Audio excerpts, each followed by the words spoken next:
So hi friends, welcome to Variety Track. So இன்னைக்கு வந்து பார்த்தீங்கன்னா நம்ம கண்டென்சேஷனில் ஒரு இம்பார்ட்டன்ட் ப்ராப்ளம் பார்க்கலாம். So dry saturated steam at a pressure. So dry saturated ஸ்டீமோடைய pressure 3 bar pressure condenses on the surface of a vertical tube. Tube வந்து பார்த்தீங்கன்னா வெர்டிக்கல் டியூப்னு சொல்லியிருக்காங்க. ஸோ இதையும் நல்லா ஞாபகம் வச்சுக்கோங்க. Of height 1 meter. அந்த டியூபோடைய height 1 meter.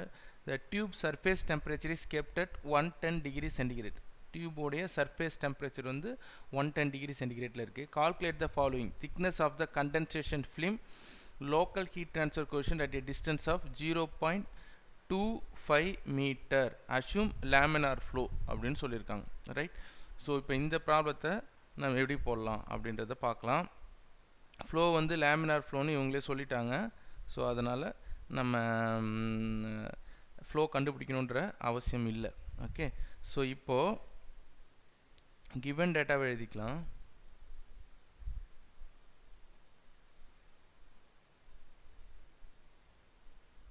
given data. So ப்ராப்ளத்தில் ப்ரெஷர் கொடுத்துருக்காங்க.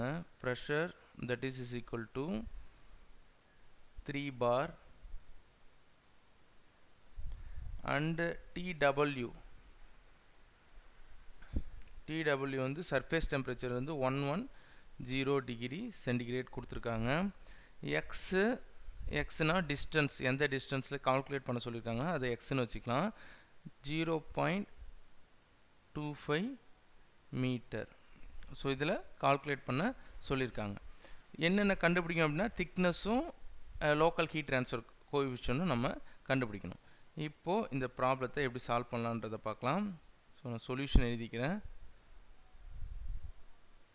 சொல்யூஷன் ஃபர்ஸ்ட் ஆஃப் ஆல் நம்ம வந்து டெம்பரேச்சர் கண்டுபிடிக்கணும். அதாவது சர்ஃபேஸ் இது சேச்சுரேஷன் டெம்பரேச்சர் கண்டுபிடிக்கணும். ஏன்னா அட்மாஸ்பிரிக் ப்ரெஷர் கிடையாது. இது அட்மாஸ்பியர் ப்ரெஷர்னால் 1 bar ப்ரெஷர், அதுதான் அட்மாஸ்பிரிக் ப்ரெஷர்னு சொல்லுவோம். அந்த பார் ப்ரெஷரில் வாட்டர் வந்து பார்த்திங்கன்னா 100 டிகிரி சென்டிகிரேட்டில் நமக்கு 100 டிகிரி சென்டிகிரேட் தான் டீ சேச்சுரேஷனாக இருக்கும்.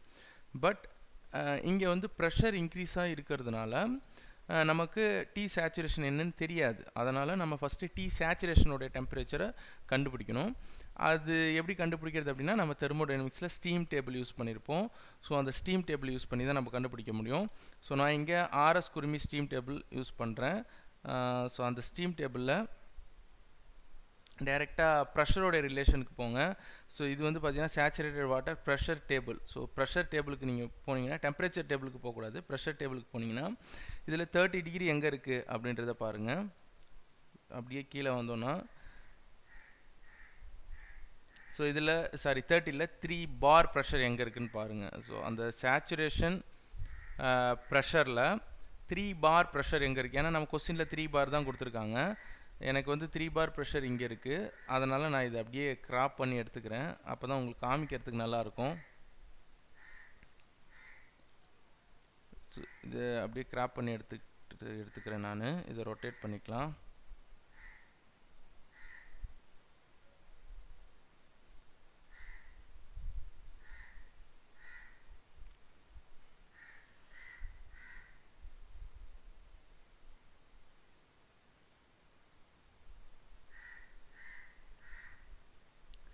இப்போது இது 3 bar ப்ரெஷரில் இருக்குது. இது வந்து பாருங்கள் 3 bar ப்ரெஷர் அண்டு இதோட டெம்பரேச்சர் எவ்வளோ கொடுத்துருக்குன்னு பாருங்கள். நீங்கள் கரெக்டாக மெஷர் பண்ணிங்கன்னா தெரியும். 133.5. ஸோ சாரி, இது 3 bar ப்ரெஷர். இதோட டெம்பரேச்சர் எவ்வளோ கொடுத்துருக்குன்னா 133.5. ஓகே. ஸோ இதோட டெம்பரேச்சர் நம்ம இங்கே எடுத்து எழுதிக்கலாம். 133.5 அதுதான் T saturation temperature. So T saturation temperature வந்து நம்ம எப்படி எழுதணும்? Property of steam table of steam table at 3 bar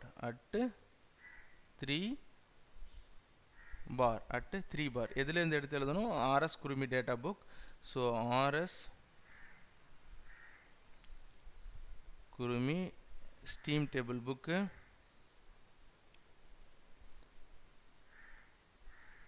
page number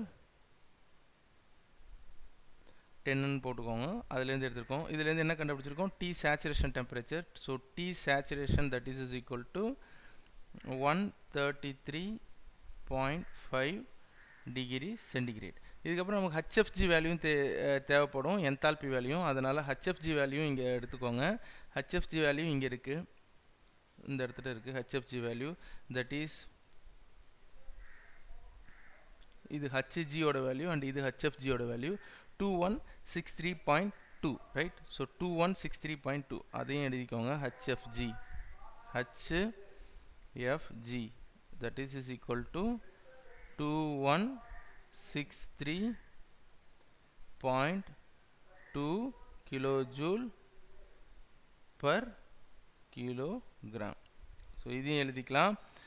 joule per கிலோகிராமில் மாற்றிக்கோங்க. எங்கன்னா நம்ம அங்கே ஜூல் per கிலோகிராமில் போடுற மாதிரி இருக்கும். HFG is equal to 2163.2 kilo மாற்றோம்னா into 10 to the power 3 joule by கிலோகிராமாக மாற்றிக்கலாம். ஓகேங்களா? இப்போது அடுத்தது நம்ம ஃபிலிம் டெம்பரேச்சர் கண்டுபிடிக்கணும். ஃபிலிம் டெம்பரேச்சர் எப்படி கண்டுபிடிக்கலாம்? நம்ம ஏற்கனவே ஃபிலிம் டெம்பரேச்சர்னால் என்னன்னு படிச்சிருக்கோம். ஃபிலிம் டெம்பரேச்சர்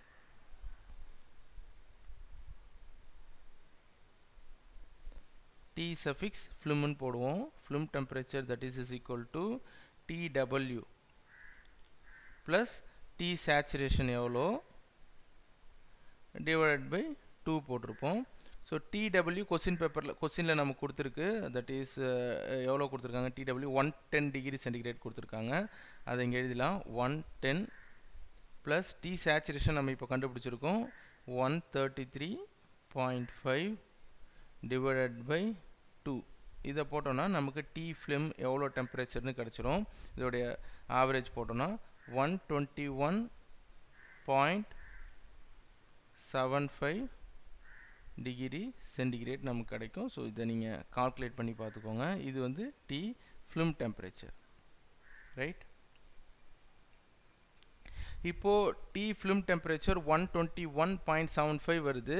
இது நம்ம 121.75 கண்டுபிடிக்கிறது கொஞ்சம் கஷ்டம். அதனால் நம்ம அப்ராக்சிமேட்டாக T film that is equal to 121 அப்படின்னு கிடச்சிருக்கு இல்லையா? ஸோ அதை ஒரு 120 டிகிரி சென்டிகிரேட்டாக நம்ம எடுத்துப்போம்.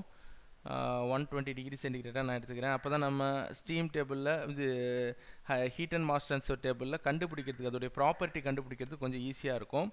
இப்போது இதோடைய ப்ராப்பர்ட்டியெல்லாம் நம்ம கண்டுபிடிக்க போகிறோம் from HMT data book. Kothandaraman data book நான் யூஸ் பண்ணுறேன். இப்போ நம்ம எழுதலாம் from HMT data book. From HMT data book page number 22 6th எடிஷனில் கோதண்டராமன் புக்கில் 6th எடிஷனில் போனீங்கன்னா உங்களுக்கு வந்து இந்த டேட்டா கிடைக்கும்.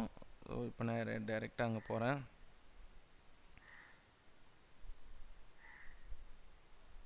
பேஜ் நம்பர் 22க்கு போகலாம்.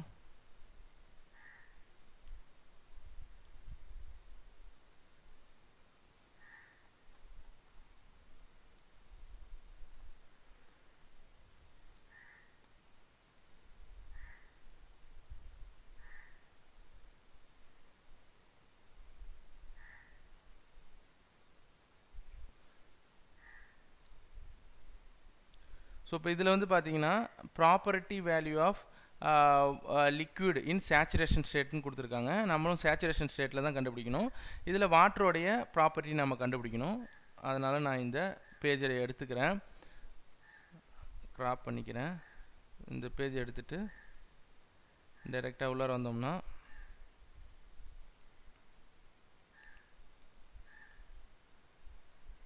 இந்த பேஜிலேருந்து தான் நம்ம இப்போ டேட்டா எடுக்க போகிறோம். ஸோ அதை நான் கொஞ்சம் ஜூம் பண்ணிக்கிறேன். இப்போது இதில் நம்ம என்னென்ன ப்ராப்பர்ட்டி இருக்குது அப்படின்றத எடுத்துக்கலாம். இதோடைய ப்ராப்பர்ட்டி எல்லாமே இதிலேருந்து நம்ம எடுத்துக்கலாம். இப்போது நம்ம கொடுத்துருக்கிறது வாட்டர். ஸோ வாட்டர் வந்து இங்கே இருக்குது. வாட்டருடைய டெம்பரேச்சர் நம்ம என்ன எழுதியிருந்தோம்? 120 டிகிரி சென்டிகிரேட் சொல்லியிருந்தோம்.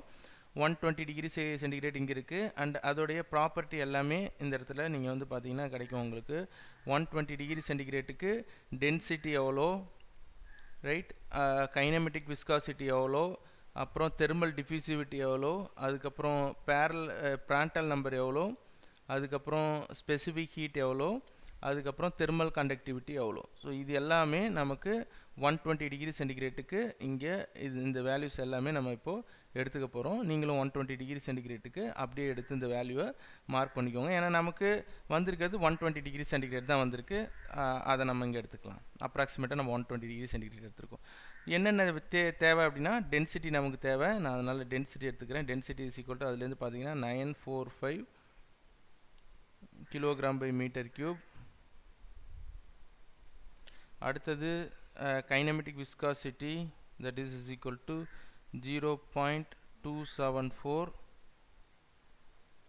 into 10 to the power minus 6 meter square by second. அடுத்தது தெர்மல் கண்டக்டிவிட்டி நமக்கு தேவை. K equal to 0.685 watt by meter Kelvin.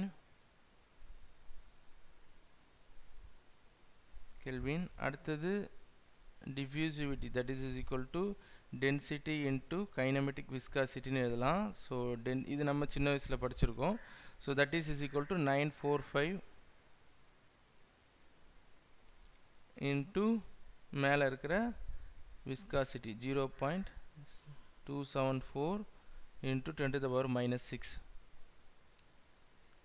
இதை போட்டோம்னா that is equal to 2.33 into 10 to the power minus 4 Newton second by meter square அப்படின்னு கிடைக்கும்.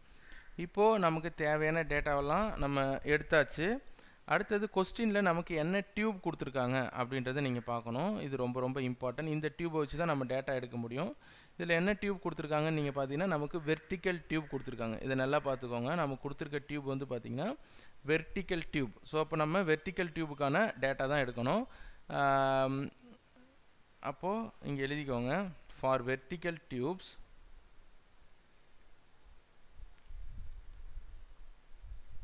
for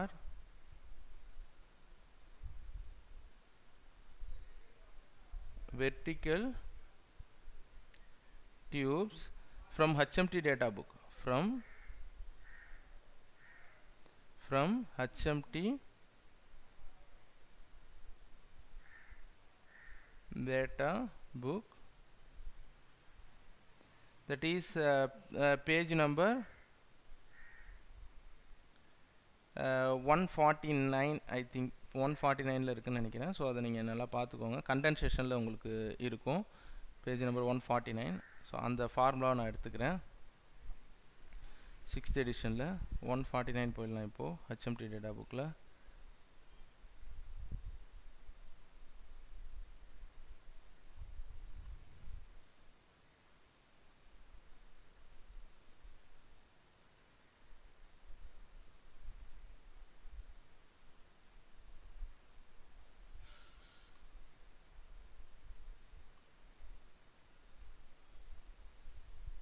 so இங்கே போனீங்கன்னா condensation ஒரு டாபிக் இருக்குது.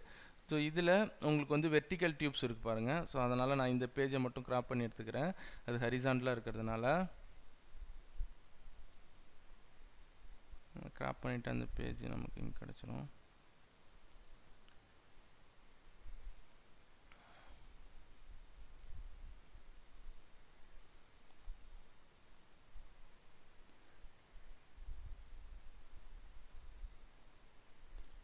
ஸோ இதில் வெர்டிக்கல் டியூப்ஸுக்கு வந்து பார்த்தீங்கன்னா இங்கே ஃபார்முலா இருக்குது. இது வந்து பார்த்தீங்கன்னா வெர்டிக்கல் டியூப்ஸ்னு கொடுத்துருக்காங்க. இதுக்கு நமக்கு ஃபார்முலா இங்கே கொடுத்துருக்காங்க பாருங்கள். That is boundary layer thickness அப்படின்னு சொல்லி கொடுத்துருக்காங்க. இந்த ஃபார்முலாவை தான் நம்ம இப்போ இங்கே எழுதிக்க போகிறோம். அந்த பவுண்ட்ரி லேயர் திக்னஸ் ஃபார்முலாவை நம்ம எடுத்து எழுதிக்கலாம் for vertical tubes. So for vertical tubes boundary layer thickness, that is equal to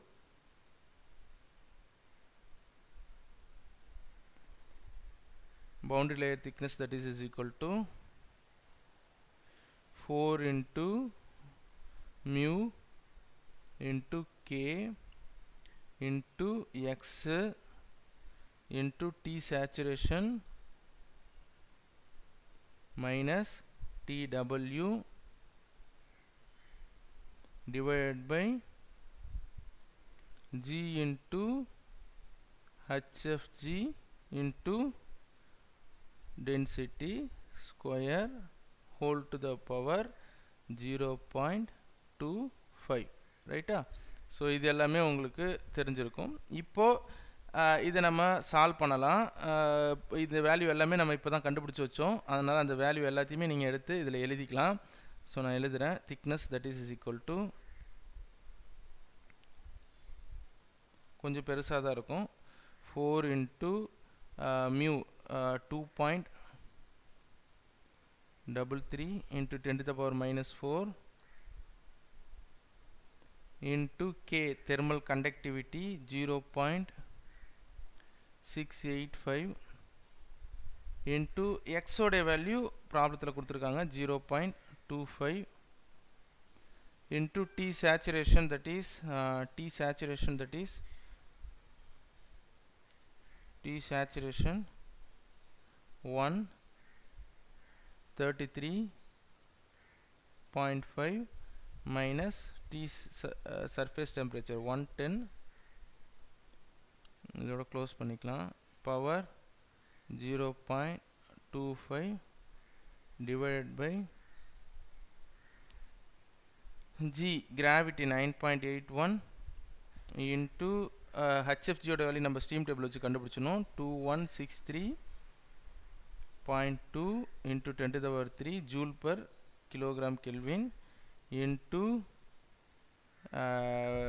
that is density 945 to the power whole square. So இது எல்லாத்தையும் நீங்கள் கால்குலேட்டரில் போட்டிங்கன்னா நமக்கு திக்னஸ் எவ்வளோன்னு தெரிஞ்சிடும். So thickness that is equal to 1.18 into 10 to the power minus 4 metre. So answer வந்து பார்த்தீங்கன்னா உங்களுக்கு மீட்டரில் கிடைக்கும். இதை நீங்கள் நல்லா பார்த்துக்கோங்க. இதை கால்குலேட்டரில் நல்லா போட்டு கால்குலேட் பண்ணி பார்த்துக்கோங்க, இது உங்களுக்கு கிடைக்கும். அடுத்தது லோக்கல் ஹீட் ட்ரான்ஸ்ஃபர் கோஎஃபிஷியன்ட். ப்ராப்ளத்தில் வந்து பார்த்தீங்கன்னா லோக்கல் ஹீட் ட்ரான்ஸ்ஃபர் கோஎஃபிஷியன்ட் கேட்டிருக்காங்க. ப்ராப்ளத்தில் ரெண்டாவதாக லோக்கல் ஹீட் ட்ரான்ஸ்ஃபர் கோஎஃபிஷியன்ட் கேட்டிருக்காங்க. ஃபர்ஸ்ட் நம்ம திக்னஸ் கண்டுபிடிச்சாச்சு, ரெண்டாவது local heat transfer coefficient. Local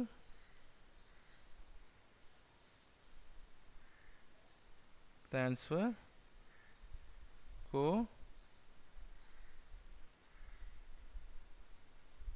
right. So local heat transfer கோஎஃபிஷியன்ட்டுக்கும் நமக்கு ஃபார்முலா வந்து பார்த்தீங்கன்னா சேம் பேஜில் இருக்குது. So heat and mass transfer data புக்கில் சேம் பேஜில் பேஜ் நம்பர் 149 வந்து பார்த்தீங்கன்னா இந்த இடத்துல வந்து பார்த்தீங்கன்னா இங்கே பாருங்கள், இதோ இருக்குது பாருங்கள், இதுதான் H suffix X. ஸோ இந்த ரைட் ஹேண்ட் சைடில் பார்த்தீங்கன்னா உங்களுக்கு கொடுத்துருப்பாங்க, இந்த இடத்துல பாருங்கள் H suffix Xக்கு என்ன கொடுத்துருக்காங்க பாருங்கள், லோக்கல் ஹீட் ட்ரான்ஸ்ஃபர் கோஎஃபிஷியன்ட்னு கொடுத்துருக்காங்க. ஸோ H suffix Xன்னு இருக்கிறது தான் local heat transfer coefficient. So அப்போ நம்ம இந்த H suffix Xனா இந்த ஃபார்முலா யூஸ் பண்ணலாம். அப்போ அந்த ஃபார்முலா என்ன இருக்குது, H suffix X = K divided by அதோடைய திக்னஸ், பவுண்டரி லேயர் திக்னஸ் கொடுத்துருக்காங்க. இப்போது இதை திரும்பி நம்ம எடுத்து இந்த ஃபார்முலா அப்படியே நம்ம நோட் பண்ணிவிட்டு பவுண்டரி லேயர் திக்னஸ் அப்படியே கண்டுபிடிக்க வேண்டியது தான். இப்போ என்ன பண்ணலாம், H suffix X அந்த ஃபார்முலா என்ன இருக்குது, H suffix X = K thermal conductivity divided by அதோடைய boundary layer thickness. So that is equal to K ஓட வேல்யூ நமக்கு ஏற்கனவே தெரியும், 0. தெர்மல் கண்டக்டிவிட்டி 685 டிவைடட் பை 1.18 இப்போ தான் கண்டுபிடிச்சோம் boundary layer thickness into 10 to the power minus 4 போட்டுக்கோங்க. ஸோ இதை நீங்கள் கால்குலேட்டரில் போட்டிங்கன்னா HX that is equal to 5805.08 watt by meter square Kelvin ஆன்சராக உங்களுக்கு கிடைக்கும். செக் பண்ணி பார்த்துக்கோங்க. ஸோ இதுதான் உங்களுக்கு ஃபைனல் ஆன்சர். இப்போ ப்ராப்ளத்தில் 2 கேட்டிருக்காங்க. ஒன்று பவுண்டரி லேயர் திக்னஸ், அதுவும் நம்ம கண்டுபிடிச்சாச்சு. அடுத்தது லோக்கல் ஹீட் ட்ரான்ஸ்ஃபர் கோஎஃபிஷியன்ட் கேட்டிருந்தாங்க, அதுவும் நம்ம கண்டுபிடிச்சாச்சு. ஸோ இந்த ப்ராப்ளத்தில் உங்களுக்கு வேறு எதுவும் டவுட் இருக்காதுன்னு நினைக்கிறேன். இருந்துச்சுன்னா கீழே இருக்கிற கமெண்ட் பாக்ஸில் கமெண்ட் பண்ணுங்கள். தேங்க்யூ ஃபார் வாட்சிங்.